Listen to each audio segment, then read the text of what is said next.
Welcome to Unlocking Your Truth, another podcast by Dr. Leslie Phillips.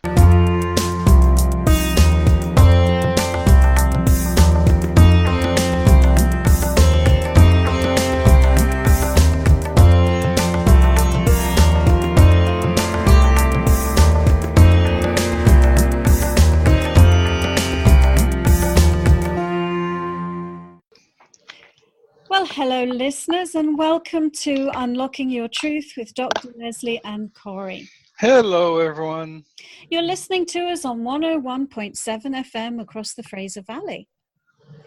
And we are broadcasting from the unceded territory of the Stolo Nation. And you always enjoy saying that, don't you? And if you're tuning in for the very first time, let me tell you a little bit about Unlocking Your Truth. Unlocking Your Truth is a talk show about metaphysics and spirituality. And every week we do our best to bring you a new topic that helps enlighten you and helps you explore your inner dimensions more thoroughly. And today is no exception. We have a fantastic guest who I will introduce you to momentarily. And of course, you know, listeners, you always can send us your questions. And to do that, you can email info@drlesliephillips.com. Wow. So, without further ado, let me talk to you a little bit about the theme of today's show and introduce our guest. So today's show is all about self-judgment. That's the theme. And, you know, listeners, you're pretty hard on yourselves. We get so many questions from our listeners, and you know, self-judgment is often a big barrier or a block to people moving forward with their lives. So our guest today is going to inspire you and educate you and show you how to release self-judgment and step into your own powerful and unique vibration. That's fantastic. That's what we're all about on this show. And she's generated or developed or created a program or a system called Flaunt, which sounds like fun. And she uses burlesque as the vehicle to teach about releasing self-judgment. So she's going to teach you how to expose your true self and learn to build your dreams and live your sparkle. Only as you are able in your unique way. So who is our guest, I hear you ask? Her name is Laura Cheadle, and she describes herself as the world's only life choreographer. She's passionate about trusting her own truth while guiding others to reveal their forgotten selves and re-choreograph their own lives. I really like that, because we really are the directors of our own play in life. So Laura loves creating magic for herself and others. She meets you exactly where you are and helps you find ways to get back to perfect physical, mental, and spiritual alignment, which is fantastic because that's balancing on all levels of the being. She does it through a wide variety of modalities, and she unabashedly builds her dreams and lives her own sparkle. And so she gives everybody else the permission to do so as she works with them. Welcome to the show, Laura.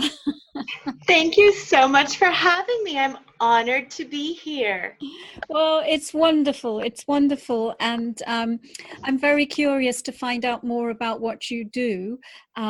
It's different than anything we've had on the show before. That's definitely true. Live choreography based on the burlesque dancing. So tell us about your background and how you became a life choreographer. I would love to. I have a pretty unique background. I spent 10 years as a corporate attorney, which was wonderful. But I only spent 10 years doing it, and that is part of my story and why I developed Flaunt and why I am here. As a success-oriented person, as someone who really was good at meeting other people's expectations, I spent quite a few years checking the appropriate boxes, doing what I was supposed to do, wearing what I was supposed to wear, always achieving that next step. Until one day it started dawning on me that I had created this really good, successful life, but it wasn't really my life. It wasn't that I didn't enjoy being a lawyer. Of course I did. But working in that capacity meant that I let a lot of my femininity go. It meant that I didn't pursue dance, and I had always, always danced through high school, through college. I really enjoyed fitness. And it also meant that I put a lot of my spirituality and my intuition and my gifts kind of on the back burner so I could act like a lawyer should act. And that was the point where I decided, you know what? This is my life, and I am going to create the life that I want. And I'm going to bring back the feminine, and I'm going to bring back my sparkle and my dance and my bubbly personality. And I'm going to get rid of these masks that I'm wearing in order to be the stereotypical lawyer. And through that process, I learned quite a lot, as I'm sure you can imagine. Mm-hmm. And that's what really inspired me to help others, was the success and the joy and the balance that I felt once I truly did begin living my own life the way I wanted to live it. Well, that's a fantastic story, and we meet quite a few people who have shifted from one thing to another, and I can really identify with what you're saying, because I myself, now I'm a professional spiritual teacher, psychic, energy healer, author. I have a PhD in science, and I used to do business development in the pharmaceutical industry. So I really identify with what you're saying, the wearing of the suit and putting on that masculine behavior in order to fit in, and so I think, it's wonderful. And I think if there are any listeners out there who are feeling perhaps like we used to, fitting ourselves into that narrow box, what would you say to inspire them that they don't have to stay in that box if they don't want to? The first thing that I would say is it's okay. We have all been through that at one point in our lives. And the first step is awareness. And when you have the stirrings of your heart, when you start realizing this might not be what I want to do forever, to be gentle with yourself, to move slowly, to start exploring other things. It's not like you have to wake up one morning and say, this is totally wrong. I'm getting a divorce. I'm moving to a different country, and I'm leaving my job. Go slow with yourself. Experiment. Think. Ponder. Be alone. Meditate. Pray. Talk with a friend. Be very gentle with yourself, and just give yourself permission to dream. Because it is in that state of dreaming that we really discover who we are. Do you find a lot of people, there's that old phrase, wherever you are, that's where you are? You meet I'm sure you meet a lot of people in your line that they don't understand the concept. They want to be somebody else, but even if they want to be and have those traits, they are still who they are. They don't change that inner core of their being. Mm-hmm. Yeah. Absolutely.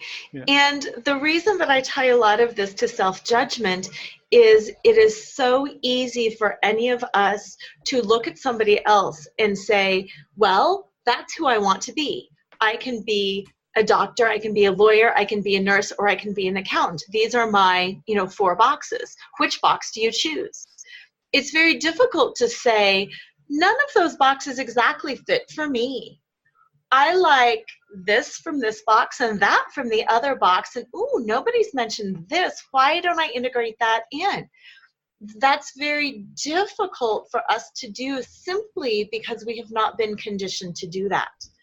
We always ask our children, what do you want to be when you grow up? And if they give us an answer other than something we already know, we tell them that's not realistic. There's no way. You can't be a fairy princess. What does that mean? Yeah. Yeah. Yeah. And you bring up the subject of self-judgment. And I mean, it comes forward in many aspects of our lives, but, you know, going back to that idea of fitting yourself into that narrow spectrum that doesn't really define everything that you are, that can be a recipe for self-judgment in itself, because here am I, a lawyer, a scientist, a business development executive, and what's wrong with me? You know, because I don't feel like I'm supposed to feel when I've got this going on, you know, or, you know, those people seem happy, or those people seem, they're happy with that behavior, that aggressive behavior, that masculine behavior, that, you know, what ladder climbing behavior, or all of those things. So what's wrong with me? Why can't I feel comfortable in this environment? Mm-hmm. Exactly. And also within every profession, you know, it's not that we go out trying to set impossible standards, but in every profession, there is that stereotypical stereotype of what a teacher looks like, what a scientist looks like, what an executive looks like, what a stay-at-home mother looks like. And we all hold ourselves up to that stereotypical or archetypal standard, but in reality, very few of us fit that stereotype. And even the people out there that seem to be embodying that stereotype, most of the time they aren't. It's just that they have worn enough masks and they have molded themselves to fit that behavior. And in my work, I've really learned that most of us think we're odd.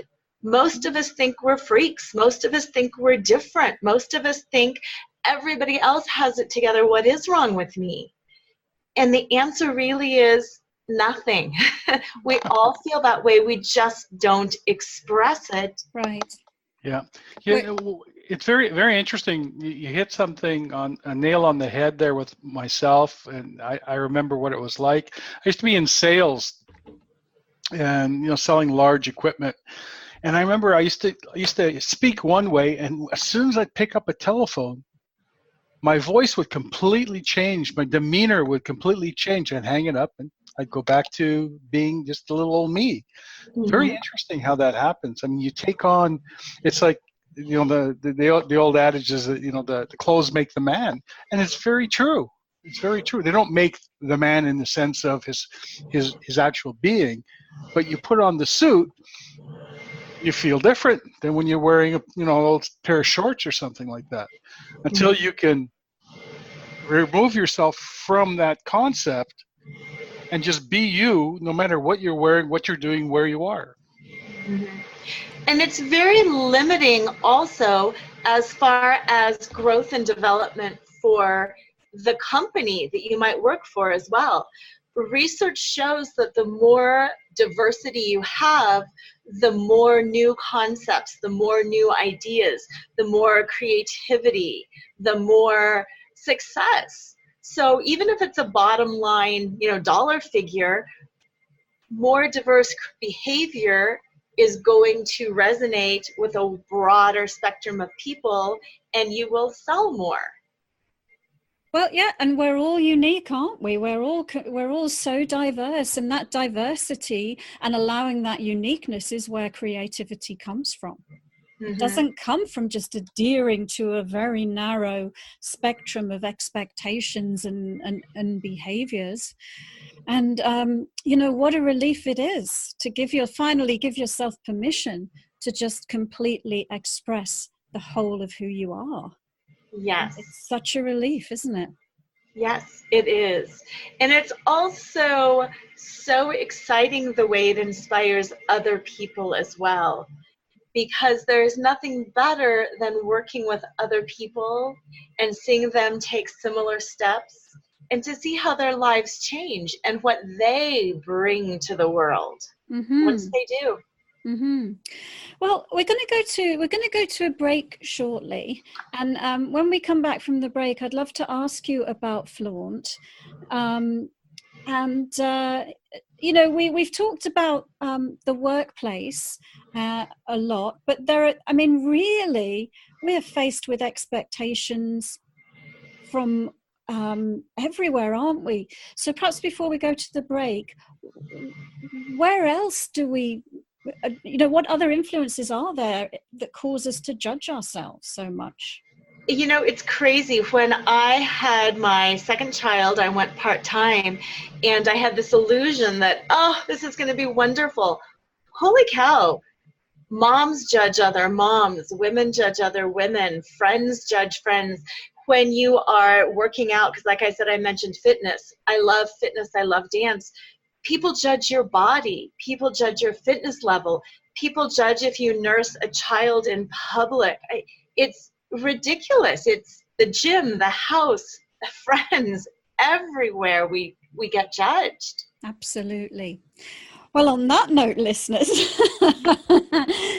we'll leave you to examine and think about how judgment is playing a limiting role in your life. We're going to take a quick break for some advertisements, and then we're going to come back and we're going to talk to our guest Laura Cheadle about what we can do, what we can do about this plague of self-judgment.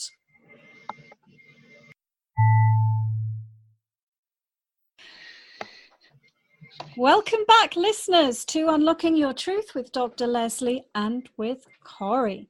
I'm still here. Today's show is about self-judgment and what a limit it is, really. I mean, we all judge ourselves so much. Even those of us who've spent years meditating and working with ourselves, would be hard to really find a day where there isn't some kind of self-judgment that creeps in. So, Laura, what does self-judgment do to people, and what can we do to transcend that limit? Self-judgment really shuts us down. It constricts our energy, whether it is our physical energy or our mental energy or our emotional energy and our ability to connect with others. When we are judging our bodies, we're worried about how we look. We're not tuned into, oh, it feels so good to walk around and throw my arms open and twirl and dance. When we judge our spouse or our children, we are no longer engaged in a heart-centered relationship. Instead, we're thinking, why aren't you more like so-and-so? And why don't you just do this? So it really shuts down everything in our world that brings us joy. And that is why I created Flaunt. And Flaunt is an acronym for 5 steps. And I'll just briefly go through those 5 steps, and then we can talk about them in more depth if you are interested. The first step is F, flaunt, find your fetish. And that is tuning into what you want, not what you should want, not what others tell you should want, but what do you want? I mentioned having kids. I have kids. Some people don't want kids. That is okay. What do you want? Some people want a career. Some people want to dance. Some people want to cook. Some people want to knit. What do you want? Finding your fetish is that first step of the F. The second letter in Flaunt is L, and that stands for laugh out loud. Laughter is a very important biophysical thing that our bodies do in order to release energy, in order to release stress. And if you think about it, crying and laughing are very similar physiologically. There's the tear in the eye, the constriction of the abdominal muscles. It's a release. And it's very healthy and important and fun to laugh, to laugh at yourself, to laugh at the expectations that you're trying to meet, to laugh at things that just tickle your funny bone. It feels good and it makes you healthy physically, mentally, and spiritually. Now, the AU and flaunt I lump together for accept unconditionally. And that step, that third step of unconditional acceptance, is quite a difficult one because it requires us to examine ourselves as well as our response to others. Now, an example of that is we all have people in our life, in our family, that maybe we think should act a different way. We think maybe so-and-so shouldn't drink quite so much wine on Thanksgiving, or we think so-and-so should get a different job, or we think so-and-so should wear a different outfit or cut their hair because they just look ridiculous with their hair that way.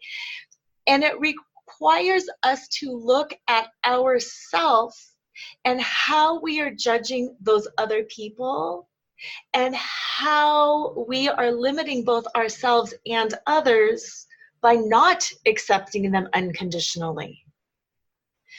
If we have a family member who will drink too much wine and get grouchy at Thanksgiving every year, we have to accept unconditionally that they will do that, and then we can take the proper steps to maybe not invite them, or to serve a different beverage, or to do any number of things. But when we lock it in our head that things should be different, we should do this, they shouldn't do that, should, we should all over ourselves, and then we set ourselves up for failure, and we set them up for failure too. Now, N in flaunt is the next step, and that is navigate the negative. Life is messy. It's always messy. Our bodies are messy. Our hearts get messy. Our minds get messy. Our spiritual practices get messy. How do we navigate those negativities without shutting ourselves down and judging ourselves? One of the examples I like to give on that is most of us drive home from work. And when we drive home from work, oftentimes there will be a red light, there will be traffic, there will be an accident. We navigate around the traffic, we navigate around the accident, we navigate through things. We don't just say, that's it, I quit, and get out of our cars and walk away. So why do we do that sometimes in life? If we have a dream and we start to go for that dream and something negative happens, why would we quit? Why don't we just navigate around that negativity?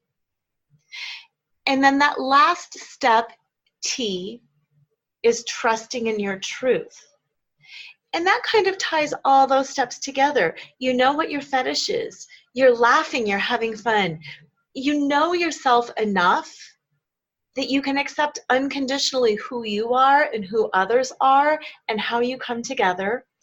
You have the ability to navigate negativity, challenges, stress, just by trusting your truth, because you know who you are. You know your own strengths. You know your own weaknesses, and you accept yourself based on who you are, not based on external standards or what size you wear or what career you have or what kind of car you drive.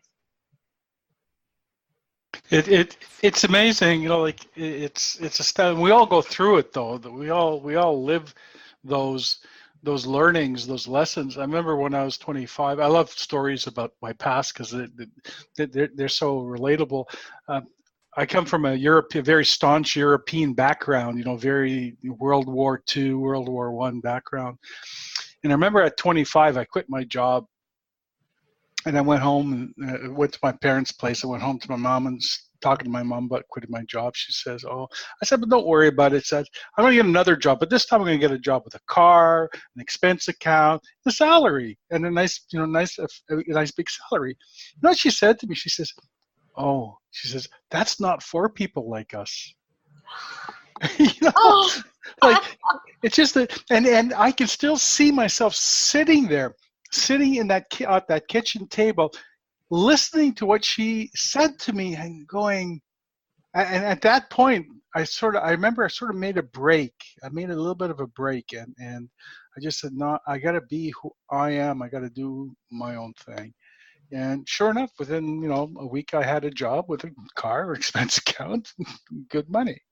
Mm-hmm. It's very interesting, very interesting. Well, what's good about that story, Corey, is you knew what you wanted. And I think a lot of people don't even know what they want. It sounds so simple. Find your fetish. What do you want?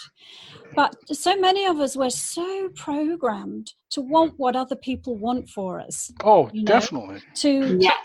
So is there a difference, Laura, is there a difference between knowing what you want and knowing what you don't want? That's an interesting question.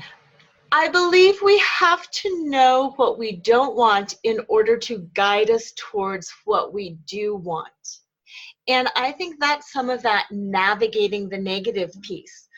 For instance, in my work, I oftentimes take people back to their childhood, and I ask them to tune into memories of losing themselves in play.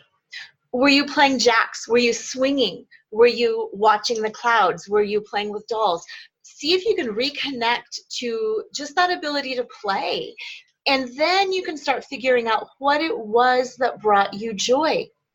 In my story for me, I mentioned I always loved dancing and gymnastics and leaping and twirling. I was not a tomboy because I didn't do sports, but I was very physical. And for me, it was the dancing aspect. And when I wanted to reconnect with dance, I tried going back to ballet. And I didn't feel that passion anymore. And then I tried belly dance, and I thought, well, that's kind of fun, but it's not quite it. And I tried different things to help me recapture the feeling that I remembered of free movement and joy. So that is kind of what I did. I figured out what I didn't want. I didn't want to go back to point shoes and working that hard to be a prima ballerina, but I did want to go back to some kind of movement to express myself. Now, you make a good point there, because, two things. So often we leave behind our original dreams for ourselves when we grow up and become, serious adults in the world. And so, going back to those dreams helps you reclaim that passion within you. However, the expression of it may have changed, because what was appropriate to do with it as a child can actually not quite be in alignment with you, the adult version of you. So it sounds like you agree with that, because you're not. Absolutely. And like that, it doesn't matter if you loved playing soccer. What was it? Was it a little bit of competition? Was it being outside? What is available to you now? And especially with the internet, it's so crazy. We can find other people with our passions. We can find our tribe pretty darn easily. And it's kind of amazing. There's a lot of people like you if you just go looking for them. Yeah, and then you have then you have that group of people they call parents that love to live vicariously through their children, so that the children are in ballet, karate, soccer, baseball, hockey, all of the above. And then the parents sit there at night talking to other parents, go, oh, they keep me on the run. And not one of those kids has ever said, I want to go to, well, some of them do. None of them have gone in and said, I insist on you taking me to ballet type deal, right? Mm-hmm. It's very interesting. We just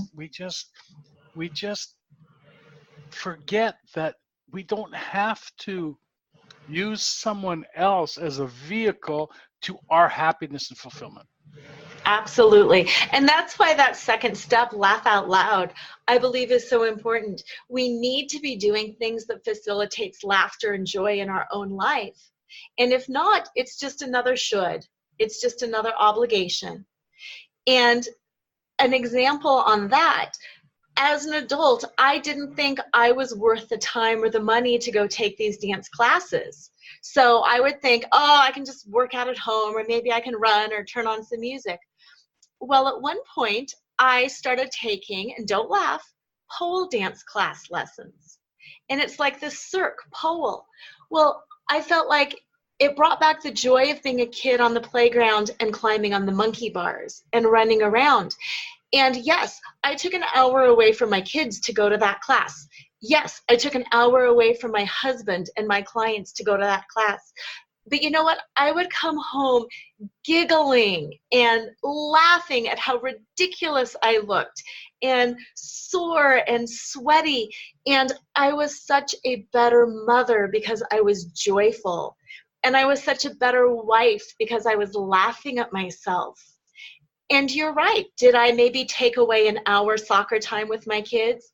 Well, yeah, but my kids didn't need it anyway, and I became a better mother because I found my fetish and I laughed out loud for me. So it brought us all up. So how can people reclaim that joy? How can they find what it is that brings that laughter out, you know? Yes. And that's why I use burlesque as a vehicle. For listeners who might not know what burlesque is, it is like a vaudeville dance form, and it's parody. It is all meant to poke fun at society's uptight standards.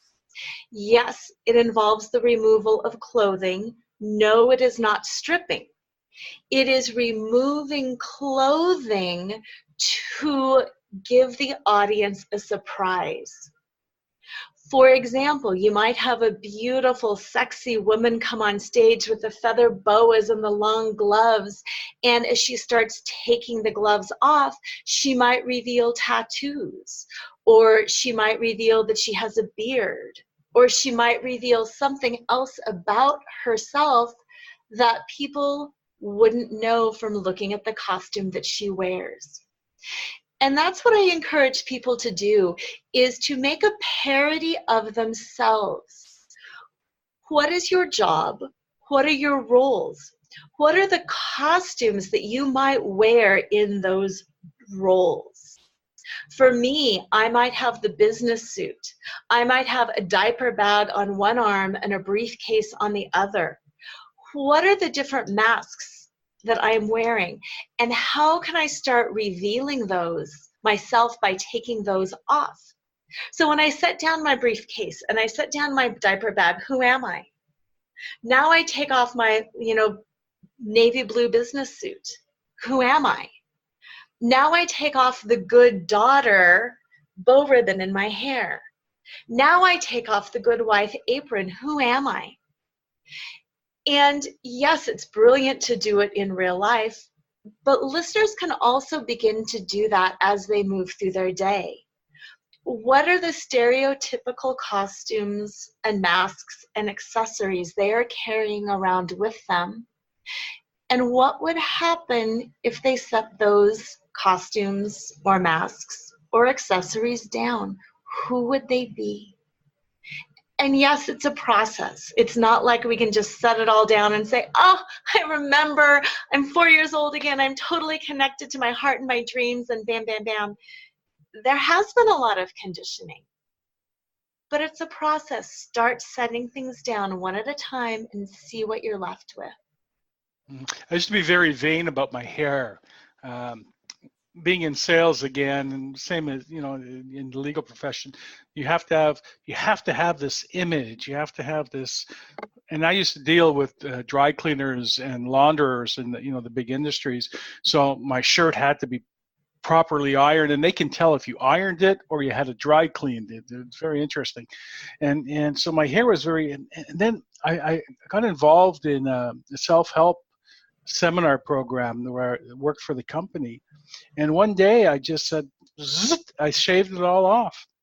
And I lived as a bald individual for about 4 weeks. It was the middle of winter, and I got tired of the sweaters getting stuck on my head. So I grew my hair back a little bit, as you see it now. And I have no issues, no vanity about my hair. I lost a lot of those vanities. And what a relief losing those masks. When those masks fall off, and that people pleaser mask, when that falls off, it's amazing how relieved you can be. But one of the issues is there's always another mask. I don't think you ever get them all off. They're always there. Mm-hmm. Yeah, and we have a burlesque theater here in Vancouver that we've been to a couple of times. It's a lot of fun. Mm-hmm. It is. And part of that, too, is developing that inner core. I do perform burlesque as well on a professional level. And part of it is that inner core, too, of having the confidence to be okay with who you are. Because we live in a very photoshopped world, and everybody is airbrushed, and we are told we need thigh gaps, and we need Spanx, and we need this, that, and the other thing. And if you've been to burlesque, you know they are real women and real men, and there is such beauty in real bodies. And it can be sexy and beautiful, but it is not sexualized, and it's very honest. And I very strongly feel that in our culture, if we were more aware of what real people and real bodies look like, we would all be healthier, we would all be happier. Eating disorders would probably be far less of a problem. Yeah. We talk about the obesity epidemic and the, blood sugar being too high and cholesterol being too high. Oh my goodness, we all get so judgy about how we look and who's doing what, and nobody looks like that. The latest is very interesting. We use this program to communicate with people, as well as a couple of the other ones. And Dr. Leslie came up one day and she says, "Oh, you can now get on this program. You can now click a button, and it's a de-ager." What was it you called it, Leslie? I can't remember. It's on Zoom, and it is I can't remember, Corey, sorry. Yeah. Anyway, it's time for us to go to a break. Yeah. I just find it interesting that even that critical thinking and imagery of what we're supposed to be like has now come into a whole new aspect of our reality. It's kind of neat. It's called touch up your appearance. Yeah, touch up your appearance. And so if you press the button, touch up your appearance, everything gets a little bit airbrushed on the video. It's amazing. Anyway, listeners, you're listening to Unlocking Your Truth with Dr. Leslie and with Corey, and we're talking to our guest Laura Cheadle about self-judgment and her process, which is called Flaunt, to help people move into a state of self-acceptance. And so when we come back after the break, we'll be talking some more about that with Laura.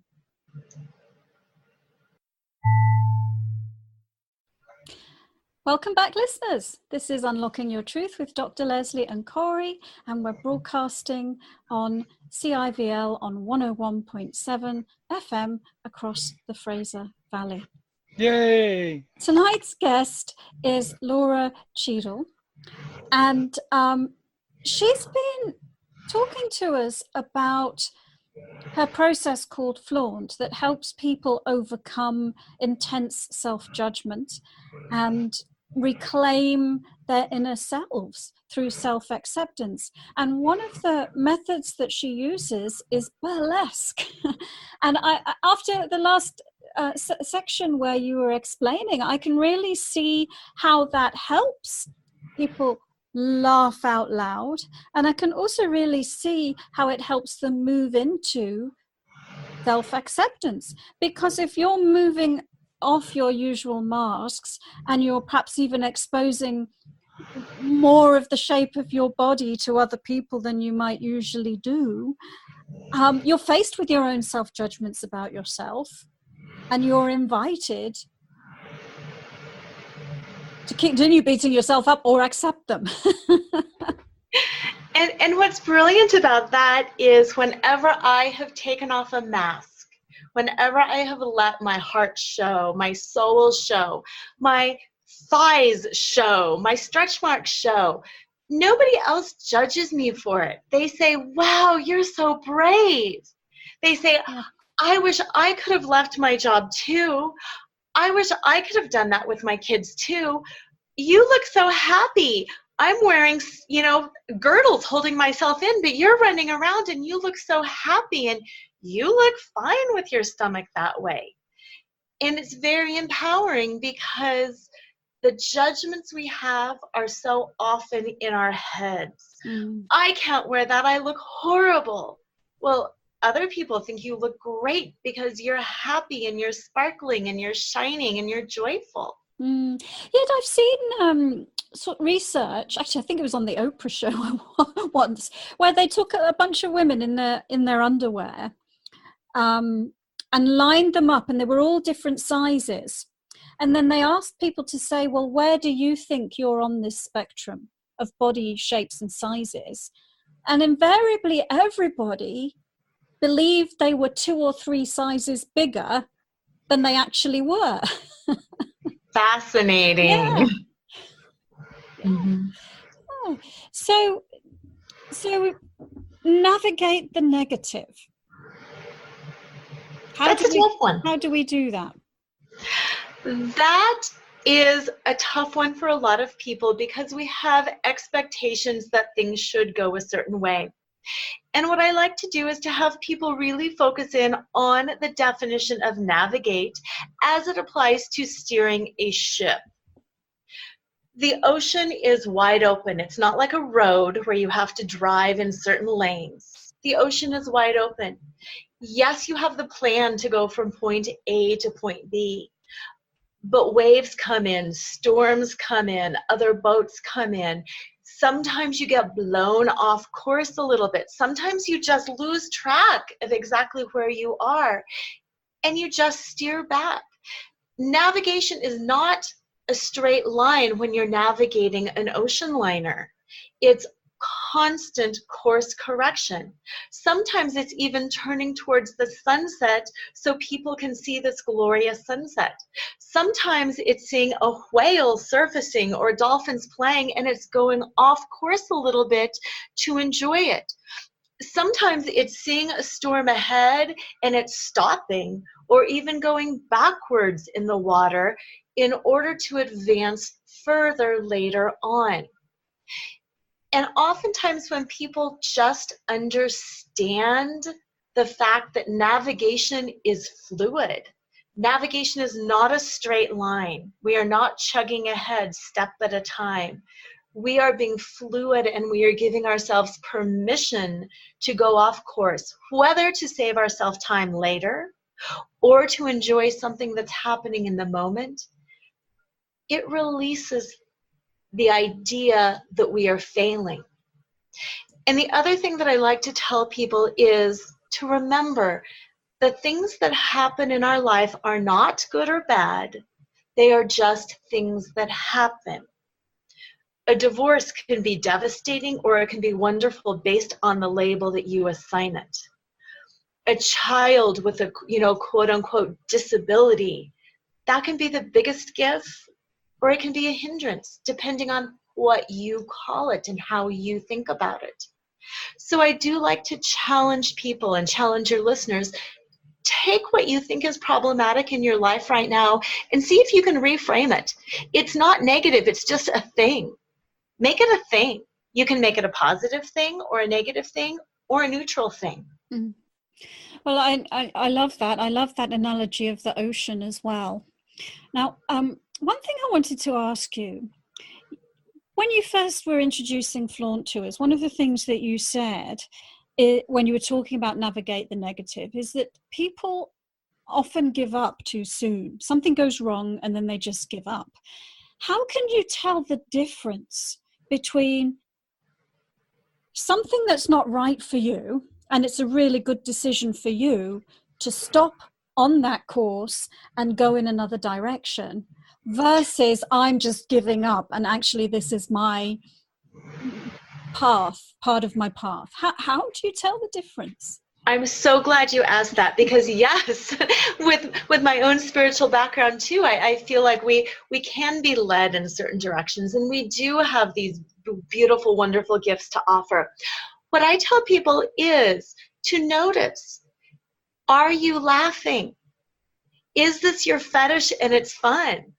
If you're laughing and you've found your fetish and you're really trusting in your truth, and inside it feels like this is what I want to do, then perfect. Keep on navigating. But if you get that real sinking feeling, not fear, fear sometimes is not really fear, it's just excitement. But if you get that real sinking feeling that I hate this, I don't want to do this, it's not that it's just hard or that it's going to stretch me, but I truly don't feel comfortable here, I truly dislike it, then that's not for you. And again, that's something that I like using the burlesque analogy. Like I said, burlesque is removing clothing. It is not stripping. So then I will ask people, how far down do you want to go? Are you comfortable going to a slip? A metaphoric slip. Are you comfortable going to a bikini?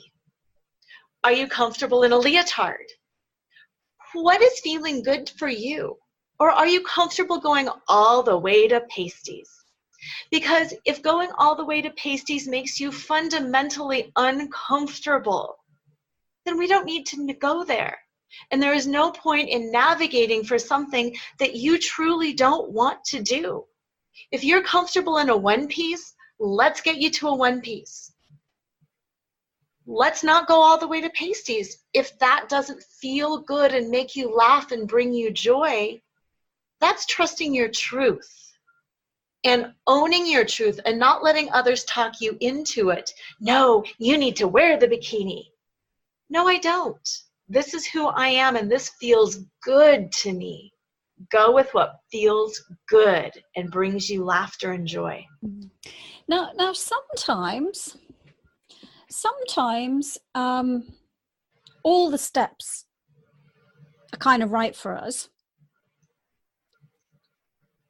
but we want to jump from step one to the finale without taking all the steps in between.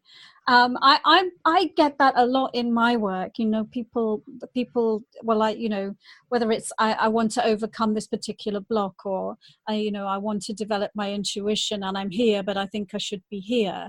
They don't want to go through all the steps of removing all the masks they need or putting on the new hat or whatever it is, to go from A to B. So how do you navigate that situation?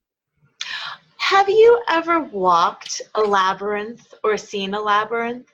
Yes. Okay, perfect. For listeners who may not, it's almost like a maze, except that there's only one path. And that one path leads to the center. And it twists and it turns and it loops back on itself. And with a labyrinth path, oftentimes when you think you're getting close to the center, you think you've made it, all of a sudden the path turns and you're heading as far away from the center as you possibly can be. And sometimes when you're still out on the perimeter and you're meandering around and you're thinking, I am never, ever going to get there, all of a sudden you round a corner and there you are, right at the center.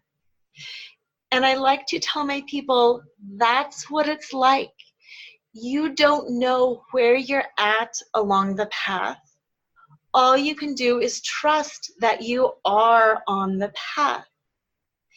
And the only way forward is forward. And skipping steps doesn't really work, because if you don't know where you're at and you're stepping over the little, rock walls in the labyrinth, you could be setting yourself further back. You don't know because you don't see the big picture. So that's why, I can't make people continue to do the work. in order. But I highly encourage them, since you can't see the big picture, why don't you stay on the path that you know? Because you know this path leads to your center. This path leads to your truth. So just keep on keeping on, because shortcuts may work, but they may not work. But also, it's part of self-acceptance to accept, isn't it, where you are and not judge yourself for not being somewhere you think you ought to be. Absolutely. Absolutely. Because who are we to judge where we're at anyway? Because we don't know. We can't see the big picture. No, and you are where you are. Absolutely. Absolutely. There's no getting out. You are where you are. Right. Right. Let yourself be somewhere else. So we're getting towards the end of the show. I've got one last question, and that is, have you ever taught any men to do burlesque as a method for letting go of their self-judgment? That is a wonderful question. The answer is I have not worked individually with a male client through these 5 steps of flaunt. However, I have worked with men on 1 or 2 of these steps, and I am not opposed to doing it with men. I just feel like, and perhaps I'm wrong, but I feel like there is more body shame that women carry than men. And I feel like it is probably more transformational for women to get into their bodies this way than it is for men. But I would absolutely love to try it and to get feedback and to see how that works for men. What do you think, Corey? What do you think about men do? Burlesque is burlesque, right? Yeah. No. If men want to do it, that's great. I mean, get up and knock your socks off, or Very good. It is. I think it's all experiential, and whatever it is. I mean, again, there's the judgment that comes in, and I think when you look at men as actors, I work in the film industry a little bit. And some of the things that the men do are kind of like, I look at that and go, wow, it's great that he can go that far in what he's doing. Can I do it? No, not at that point in my life, but I do appreciate what other people can do. Would I do burlesque? No. But I would appreciate men doing it. No problem there. So, Laura, does that answer your question, Dr. Leslie? Yes, thank you. Laura, are there any questions that you wish we'd asked you but we haven't? I think it has been a fantastic interview. One of the things that I just want to point out for both of you and and for the listeners as well, the burlesque is the vehicle. Yes, I do have people who actually want to create dance routines and who want to create the costuming and who want to do that. But I also just have it in workbook form, and people can do this without ever setting foot on stage, and that is glorious too. Thank you. Yes, really, really good point, because I think that there are plenty of people who might be attracted to the process, but not so sure that that's the end result that they want, is to be performing on stage. Brilliant. So how can our listeners get a hold of you? Oh, and also on that note, actually, does that mean then that people can learn this with you long distance? They don't actually have to come and physically be together with you in a class?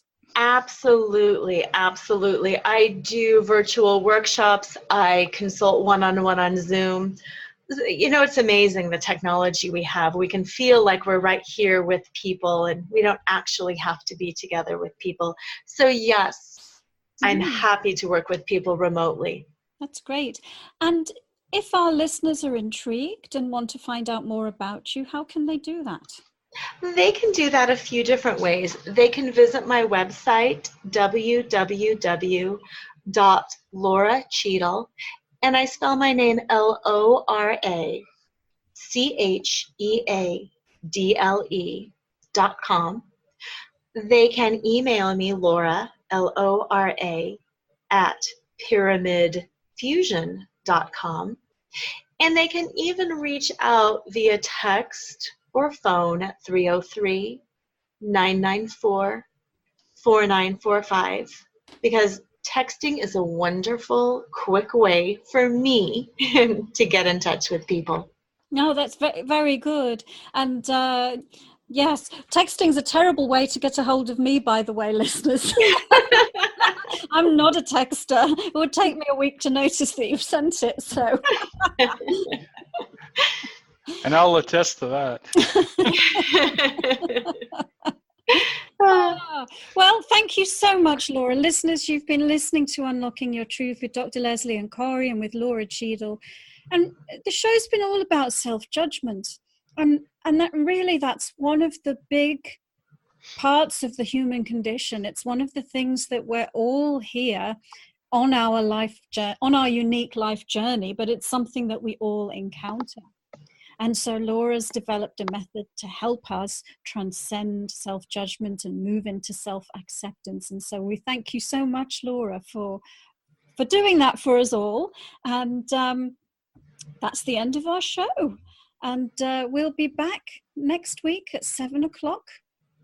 Unlocking Your Truth is always on Tuesdays at 7 o'clock on 101.7 FM, and that's Pacific time. And in the meantime, if you want to send us questions to receive an intuitive insight, you can write to info@drlesliephillips.com. Bye, folks. Bye. Thank you for joining us. You've been listening to another Unlocking Your Truth podcast by Dr. Leslie Phillips. For more information, go to our website at drlesliephillips.com. That's drlesliephillips.com, where you can ask questions or send her an email, and there's many free gifts on there for you as well. You can also find the questions that were asked during this show at the website on our free card reading podcast page, where you'll find a full list of them. Come back again.